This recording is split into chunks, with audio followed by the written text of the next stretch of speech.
As promised, this is the follow-up video of the Matthew 13, Revelation 2 and 3 connection. If you haven't watched the previous video, I'm going to link it in the comments. Take a look, come back to this video, we'll connect it all together. Okay, here we go. You have 7 parables and 7 churches, and these parables coincide with these churches. Stick with me. So the first one, we have the 4 types of soil. People who are receiving the apostles' words or not, or trying to but can't, that sort of thing.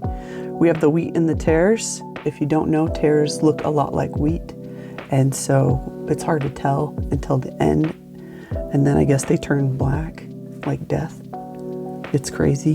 We have the mustard seed, mixed marriage. Birds are resting in the mustard seed tree. And he was saying that they're carrion birds, so it's not a great thing. There's multiple ways to interpret something, right? But in this case, the birds are not a good thing. They're hiding among the tree that's supposed to be providing the gospel life, right? And devouring things. Then you have the leavened bread. It's corrupted with pride. The reason that they have unleavened bread is because the yeast would make it rot faster, right? It would make it puff up, pride. Like, it looks good, but the pride ultimately destroys them. So the leaven ultimately destroys the bread, the pride ultimately destroys the people. I know I'm going through this really fast, but TikTok, what are you gonna do? Treasure in the field, the reformers with the Bible. They know something's wrong and they're trying their best to fix it.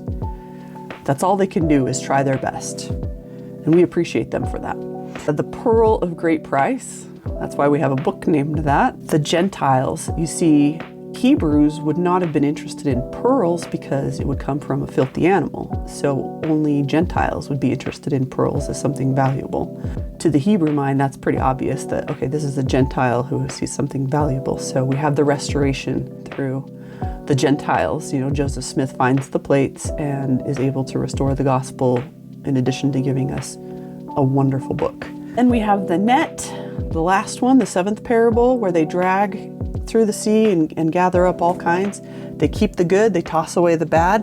That's representative of the second coming. When the Lord comes, the good remain, the bad go.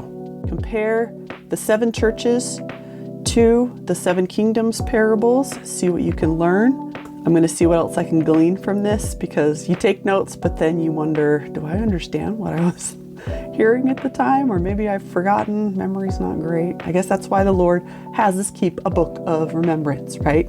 Our memories aren't great.